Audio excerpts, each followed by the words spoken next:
Good morning, everyone. This is JDB's morning cap. Today is Wednesday.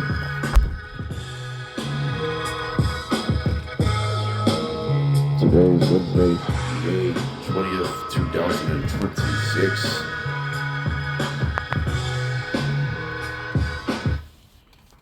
And we are really looking forward to today's morning cap.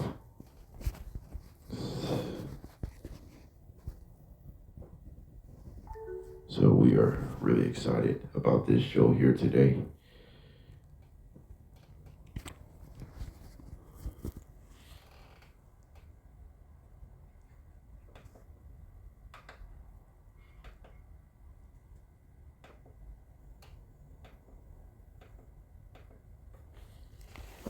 So we're looking forward to that here today. So we're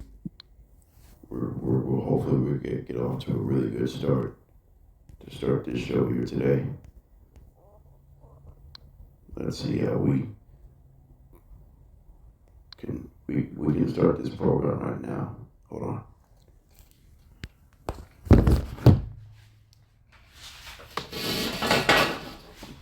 So let's start with NBA.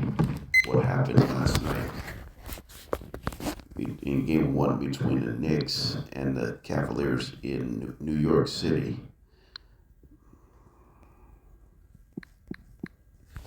Last night, all right, let's flash it back for the New York Knicks. New York Knicks were up by 14 in the fourth quarter. Last year, Game 1, they blew a lead and ended up losing Game 1 against the Pacers in Madison Square Garden.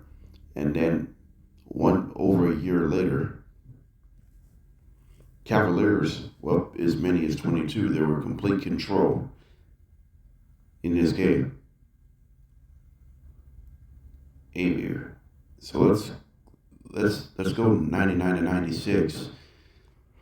Cavaliers had the lead. Mikal Bridges with a game-tying three-pointer with a couple of bounces to make it 99-90. Actually, Landry Shamet makes a game-tying three with a couple of bounces with 45 seconds left to play to make it 99-99.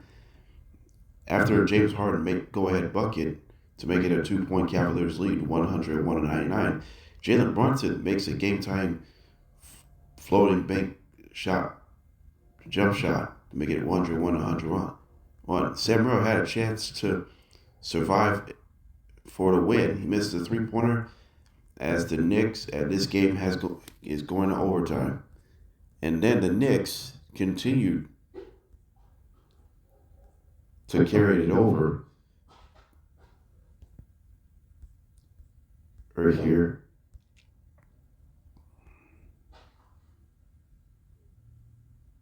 Jalen Brunson makes a floater jump shot, making 105-101 Knicks. 107-101 Knicks with the lead.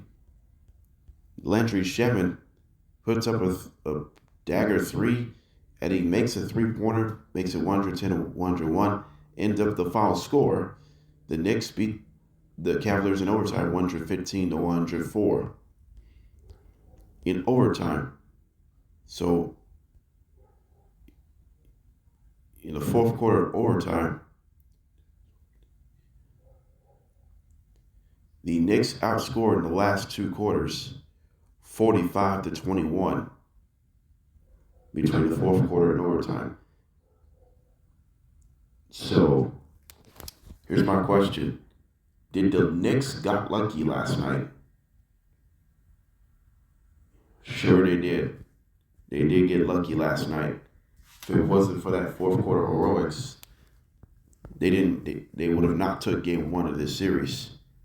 Jalen Brunson had 38 points, and large of those were in the fourth quarter and overtime. Jalen Brunson had 38 points, 6 assists. His plus minus is plus 15, and large of those has to be late in the game. Mikal Bridges was huge, 15 points. 18 points, 2 3-pointers. Landry Shamet was huge in the fourth quarter. He made 3 threes across 9 points. The guys who struggled was Karl Anthony Towns, OG Anunoby, and Josh Hart. They all struggled to shoot the ball last night.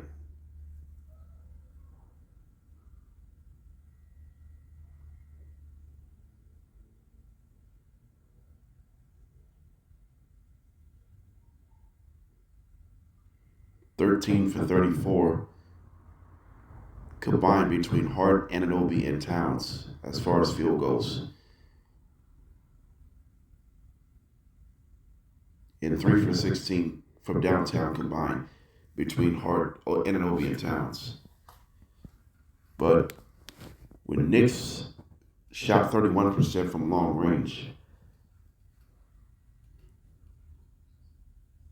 and the Knicks missed 11 free throws, they finished 66% from the line last night, and they surrendered 17 turnovers, and yet they still won the game. When it's not pretty, you might as well storm yourself back. But they did. They found a way to storm back, and they came back, and you won.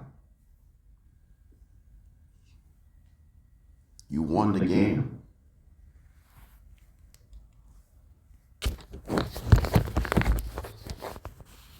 They didn't deserve this win. The Knicks did not deserve this win last night.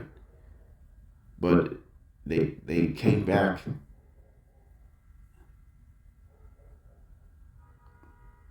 Looked like it's nothing. But it's really hard to say that if you came back and you won, it's a whole different story now. Because of that, things have been changed for New York since that time. Maybe the Knicks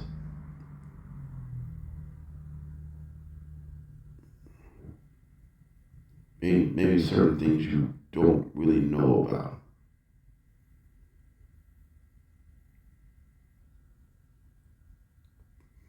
But you can't turn this around if that's going to be the case. It's really nothing.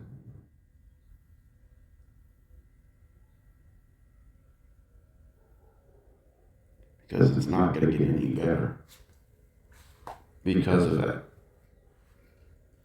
So I think the New York Knicks just really had they got anyone's attention. Last year, the Knicks had a 14-point lead, looked like they're going to celebrate in Game 1 against the Pacers. Instead, the Pacers came back, and then Tyrese Halliburton hit a game-tying two-pointer with multiple bounces as time expires. Halliburton thought he won it. He thought that was a three-pointer, but they ruled a two. They reviewed it that Halliburton's toe was on the line. And then the Pacers did win in overtime in Game 1. And they ended up winning in 6 games against the Knicks last year's conference finals. Last night was complete opposite. The Knicks were trailing as many as 22 points. And they came all the way back, and you defeat the Cavaliers. Oh, by the way, the NBA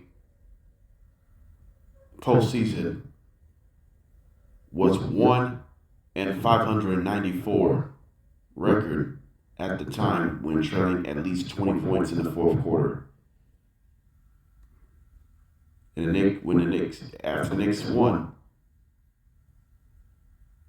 just a second win in NBA history when a team is trailing at least 20 points at any point in the fourth quarter.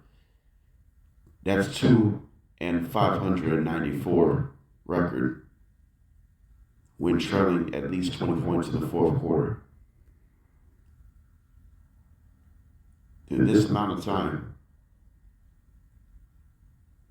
you know what the biggest word in sports, the biggest word in the NBA?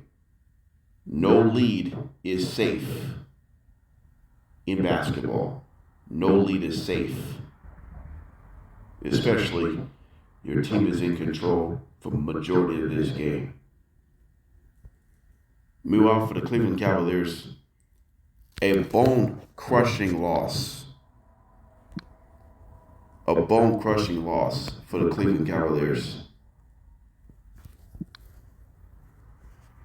But let's get to the contributions real quick before I do something else. Donovan Mitchell led the way with 29 points, 6 steals, 5 rebounds, 3 assists. Sam Merrill had 12 points. Evan Mobley had 15. But the biggest disappointment is James Harden. 5 for 16 from the field, 1 for 8 from downtown, 15 points, 6 turnovers. He's also missed a couple of free throws. Just really disappointing night for James Harden. And speaking of which, let's talk about the Cleveland Cavaliers were up as many as 22 points before the run of the Knicks began. So let's take a look at what happened in this one here. In the final 12 minutes and 49 seconds left, Cavaliers finished 4 for 18, which is 22%. They only scored 12 points, and they committed 5 turnovers. Oh, on that note, Cavaliers have missed 4 free throws during the Knicks' run. Allen and Harden had missed two free throws apiece.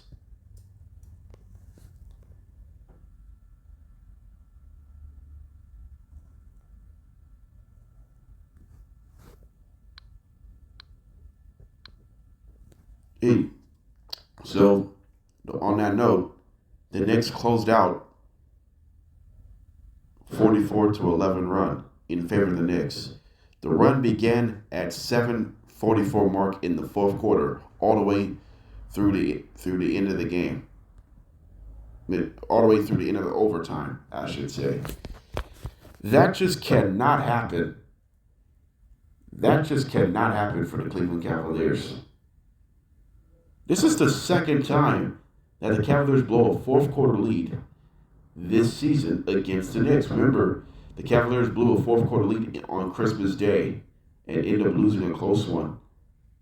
And it repeats itself. The Cavaliers blew a fourth quarter lead and ended up losing by 11 in overtime. That is a downright disappointment for the Cleveland Cavaliers. You're on the verge for another road victory in the playoffs. Instead, a road playoff agony of defeat of Cleveland. Okay, so we happened that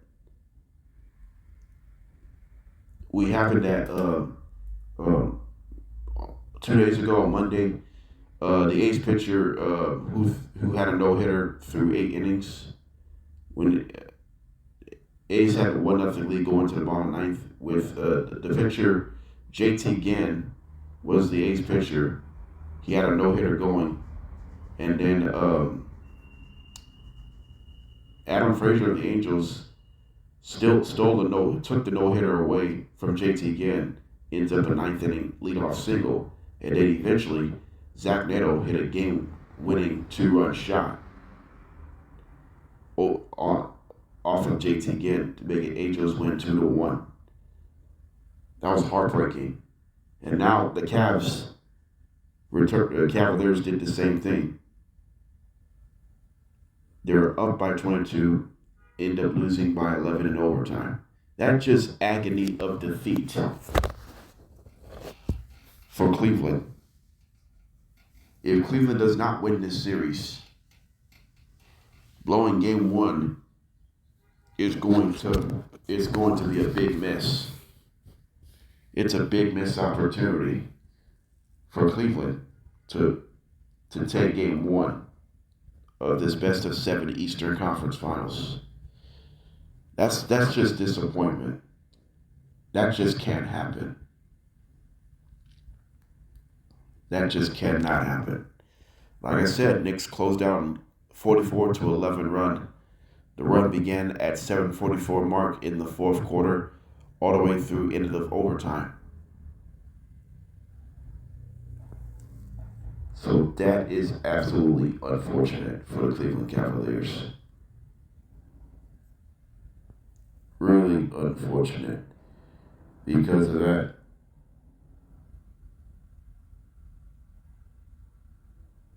It's really hurting. It's really hurting right now.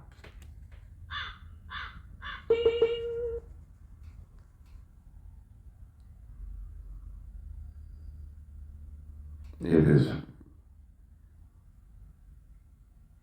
It's hurting.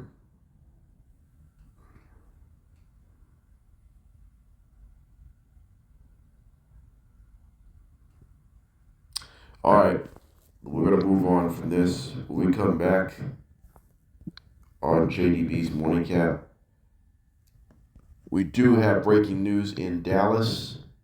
It's not the Cowboys, it's the NBA Mavericks. We'll get to that in just a minute. Then we'll talk about the Spurs and Thunder. We'll preview Game 2 tonight. And should the Bears be concerned? And should the Bears miss the playoffs in 2026? I will discuss that right after the break. All right, welcome back here. Welcome to JDB's Morning Cap. We do have breaking news in the NBA. The Mavericks had decided to part ways with Jason Kidd as head coach after 5 seasons. So Jason Kidd became the Mavericks head coach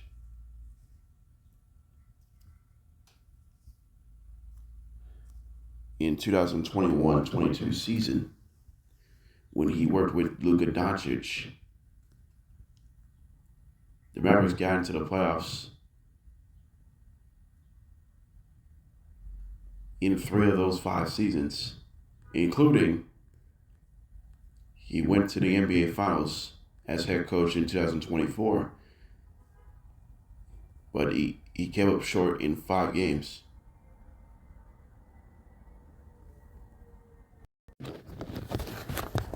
That's what I'm saying. Jason Kidd, the Mavericks decided to part ways. Jason Kidd, after 5 seasons, he began his tenure in 2021-22 season.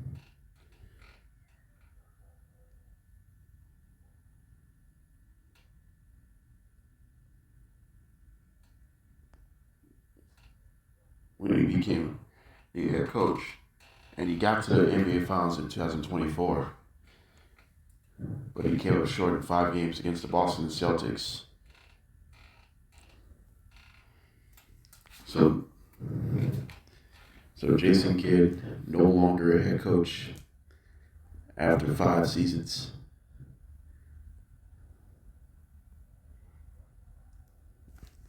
So Jason Kidd's coaching record with the Mavericks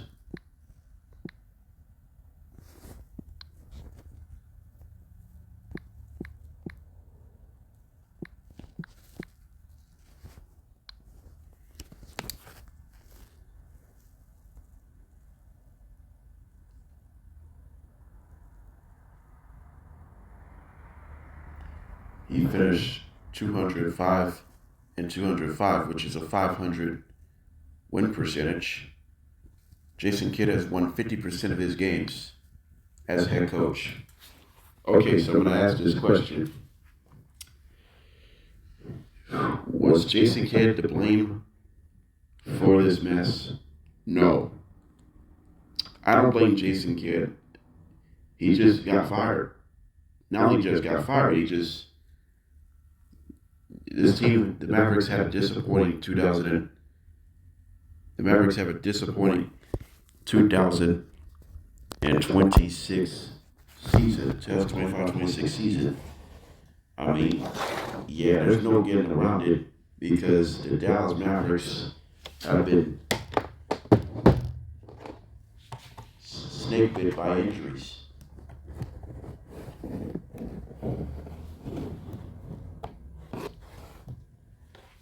it's tough. It's tough. It is tough to get through it. It is really hard to get through it right now because anytime that you have to go through the same stuff over and over again, the Mavericks just cannot catch a break right now. Right now, the Mavericks are just struggling to find consistency for Jason Kidd. I love Jason Kidd to death, man. I mean, he's a respectable player. He's a future Hall of Famer. He's won a champion. He's won 2 championships. He's won as a player with the Mavericks. He's won as the assistant head coach with the Lakers. I mean, I can't abandon this man right here. I mean, Jason Kidd, I don't know, we talk about Steve Kerr and Jason Kidd. They could be mentors considerably. Jason Kidd and Steve Kerr were really close friends. Even they coached against each other.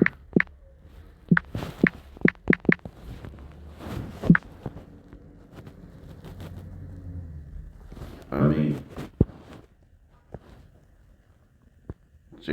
Steve Kerr reacts on Jason Kidd's firing. He said, I've been really good friends with Jason for a very, very long time, either as a player or as a head coach, mostly when he was a head coach.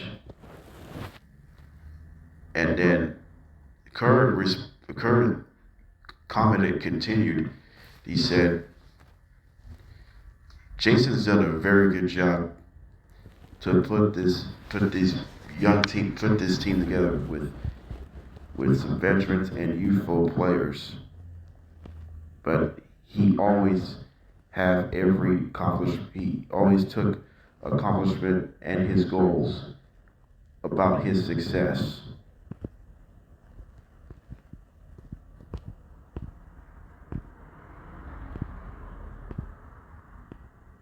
Steve Kerr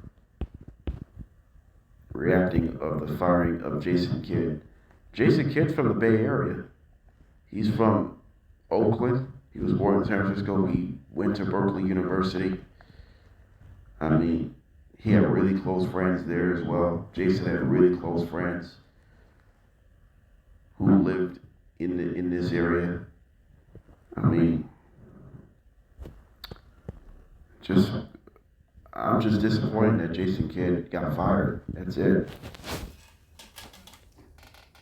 So the question is, Mavericks organization measuring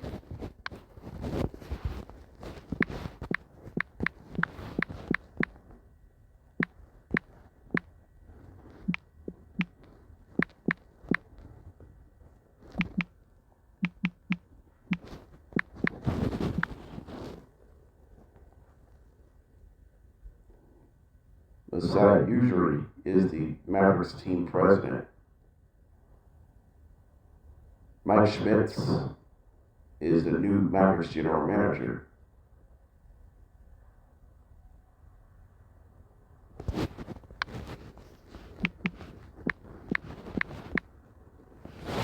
We know the Mavericks have fun. So I blame Nico Harrison, former Mavericks general manager.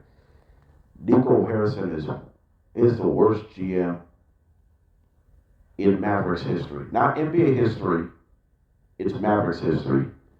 Nico Harrison is the worst general manager in Mavericks history in this franchise. Mark Cuban is the best entrepreneur, not just in Mavericks history, in business, in world business history. Mark Cuban, he's a great businessman. I love Mark Cuban. I respect the hell out of Mark Cuban. I watched Shark Tank a handful of times.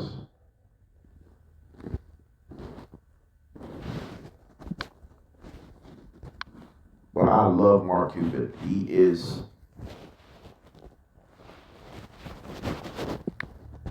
he is the greatest businessman ever I ever seen when I watched it in my life.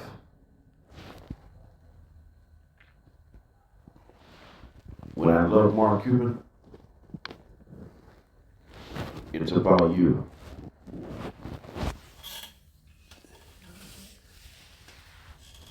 If that's the case, then it's not really a problem. It's not really a problem right now. We just got off the wrong foot, and that's about it.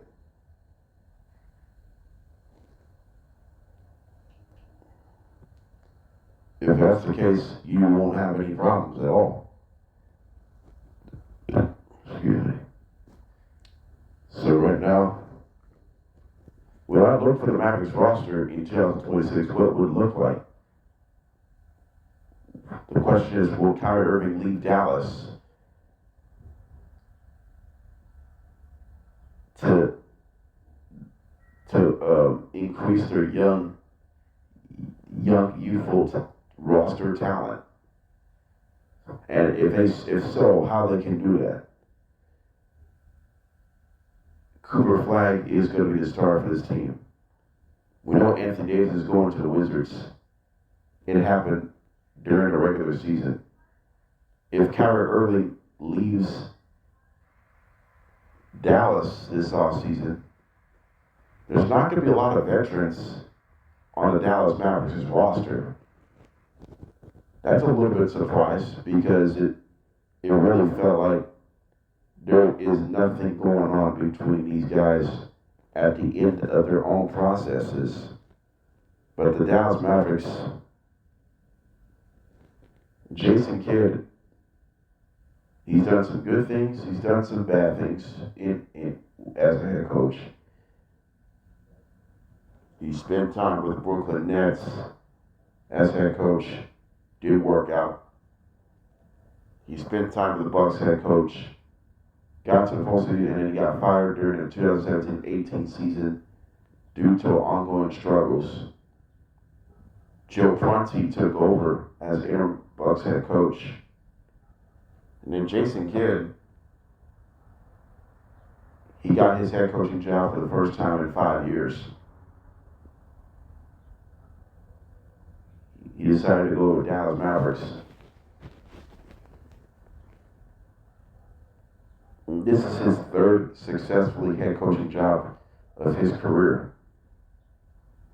Will Jason Kidd be coaching somewhere else? Yeah, he still can coach. Not a head coach, not a head coaching position, maybe assistants. I mean, he's done that. He did that, he's done that. There's nothing you can give a damn about moving on from firing as head coach of the Dallas Mavericks.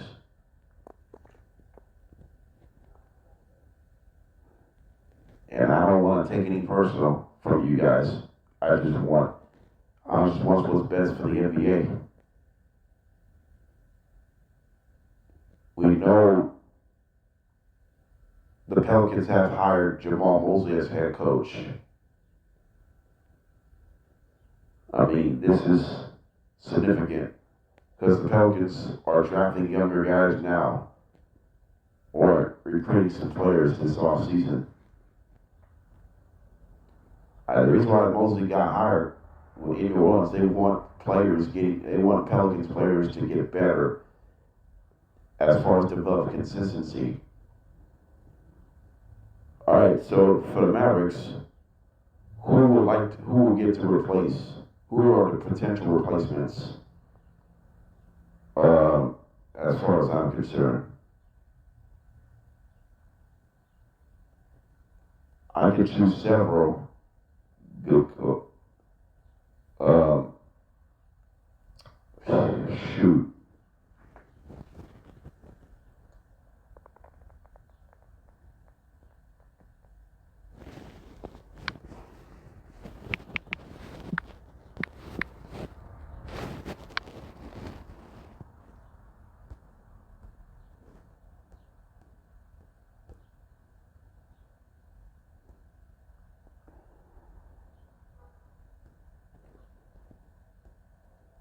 Should we get Tom Thibodeau a chance to become Mavericks head coach?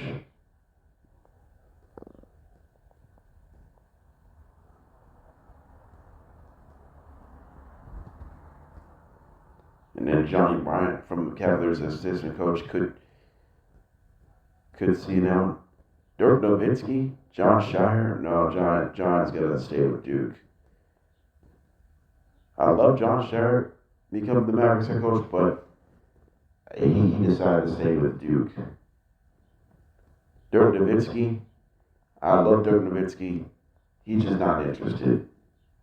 Tom Thibodeau would be the biggest favorite to win the Mavericks head coaching job. It could be some kind of battle because of that. All right, come next. I'm going to preview Game 2 between the Spurs and the Thunder live from Oklahoma City. And then I'll talk the Chicago Bears. How concerned are Chicago Bears going into 2026 season? I will explain that right after this.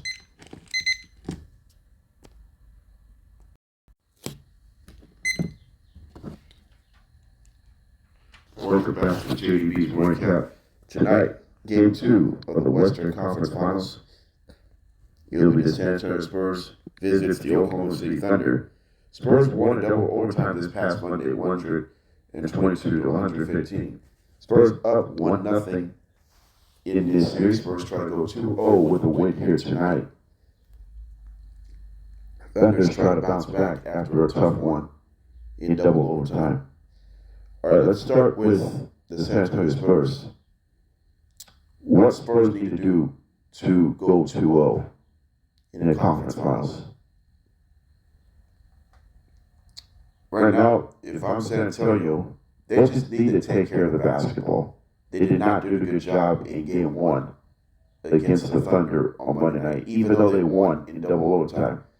They struggled with turnovers. Stephon Castle has to take care of the basketball.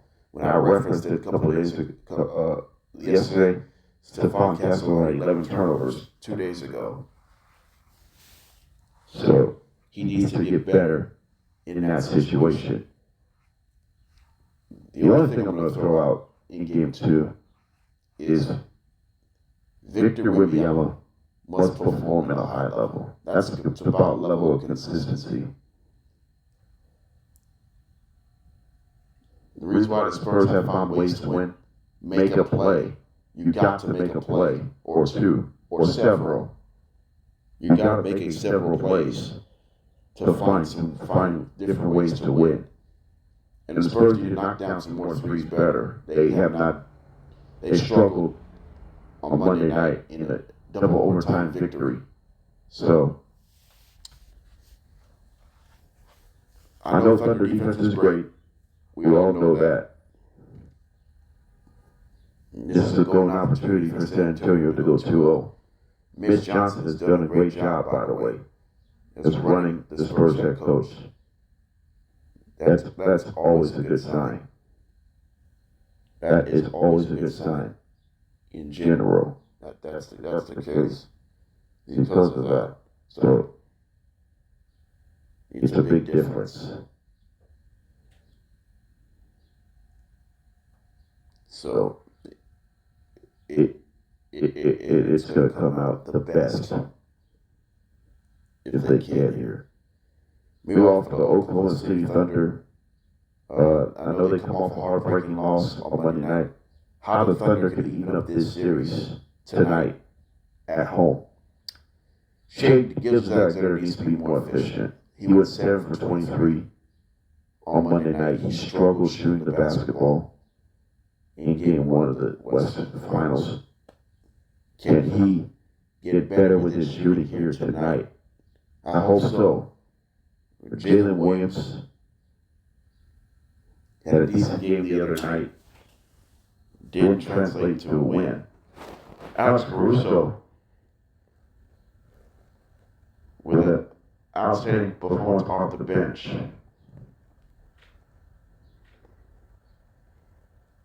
They almost led to Thunder's Game 1 win, but We're talking about the San Antonio Spurs. They want to beat the Thunder. Like I said, this could be a competitive series. If this series goes to 6 or 7 games, it's not as bad as usual. Most people say this series goes to 7 games. I almost agree with you. I said this series goes to 6 games when I talked about that on Monday night. I said this series goes to 6 games in favor of the Spurs.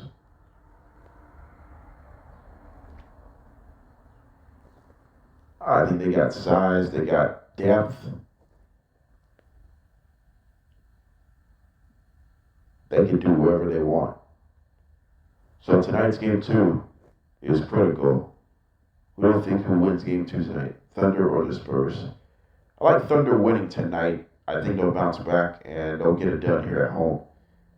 So game 2 is tonight in Oklahoma City before game 3 will be in San Antonio on Friday of the West Finals. All right, so when we come back, we'll talk Chicago Bears. Should the Bears be concerned? We'll talk about that right after this.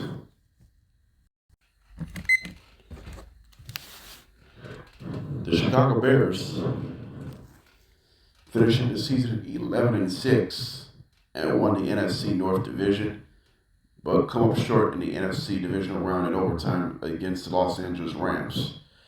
So now the Chicago Bears, it's going to be a critical season for Chicago Bears. Can the Bears survive the toughest schedule in the NFL?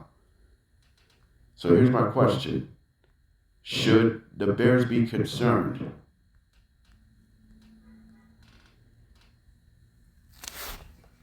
Should the Bears be concerned after strength of schedule, which is the hardest schedule as far as win percentage, opponent's win percentage in the NFL?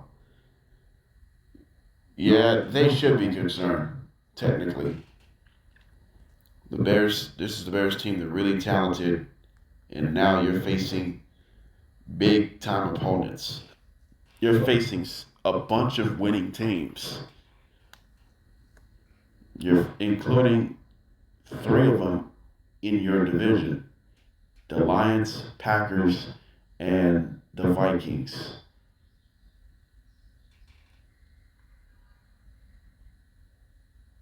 The good news is the Bears are going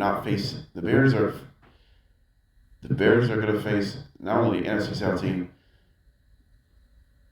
The Panthers not a winning team, but they still made the playoffs. Panthers didn't have a winning record. They went 8-9, and they still won division of the NFC South. So here are the winning teams. The Bears has three against their own division: Minnesota, Detroit, and Green Bay. Seattle, Seahawks, and then you got the Philadelphia Eagles, and then you got Jacksonville Jaguars. They were the winning team as well.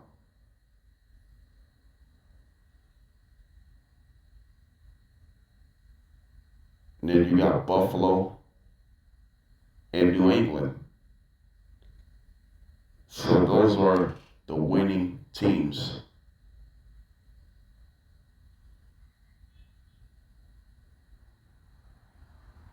So, yeah, the Bears should be concerned because of that.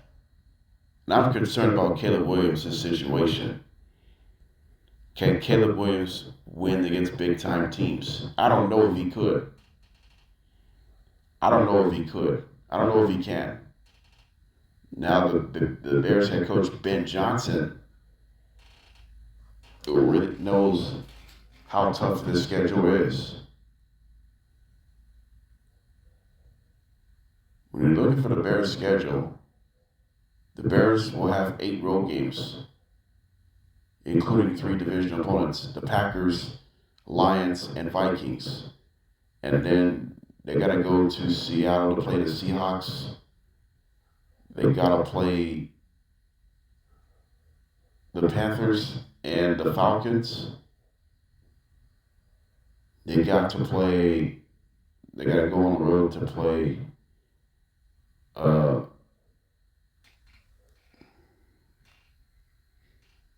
the Bills and the Dolphins. Then the Bears will have 9 home games, including three division opponents: Packers, Lions, and Vikings. Then you're going to face the Philadelphia Eagles at home. And then the NFC South opponents are the Saints and the Buccaneers. The AFC South opponent, Jacksonville Jaguars. They got to play the Jets and the Patriots. So when you're looking on that schedule, this is a really hard schedule.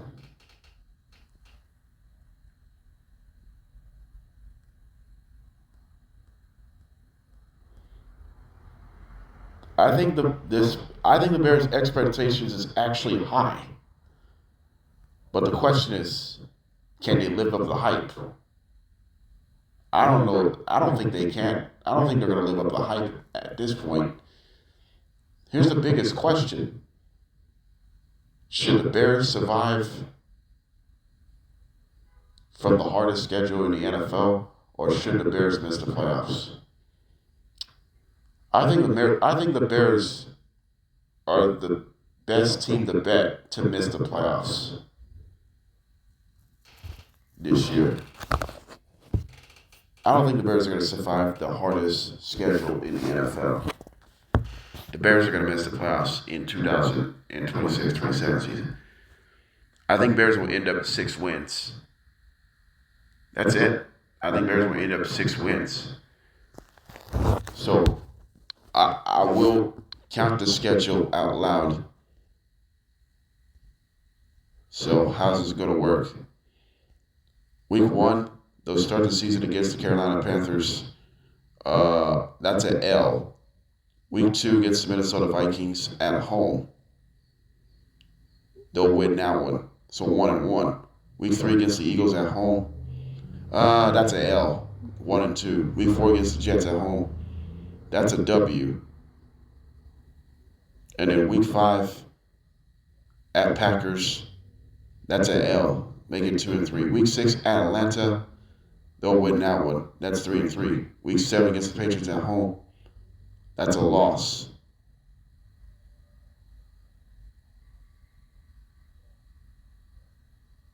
Week 8 at Seattle. That's also a loss. 3-5. Week 9 against the Buccaneers at home. That's a W. 4-5. And they'll have a bye in week 10. Week 11 against the Saints at home. That's a W. That's 5-5. Week 12 on Thanksgiving, early afternoon game in Detroit.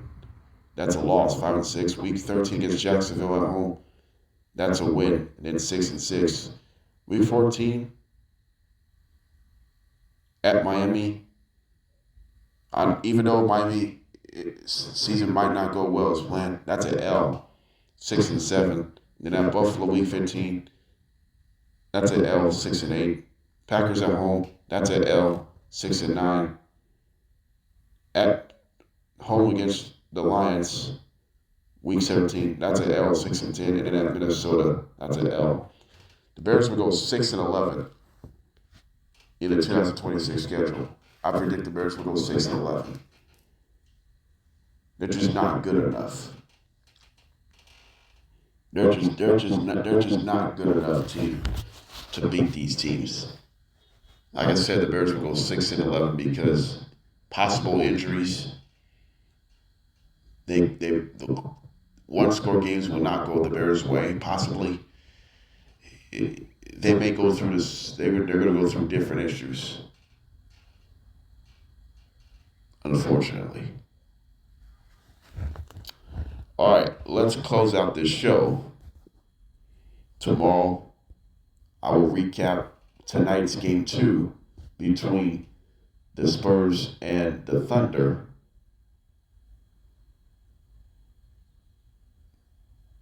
I'll recap that tomorrow. And then I'll preview game 2 between the Cavaliers at the Knicks at the Garden, with Knicks leading 1-0 in this series. Knicks are 3 wins away from their first NBA Finals in 26 years. Or 27 years, I should say. And then hopefully I can talk any more details in the NFL. So I'll choose any selection of that.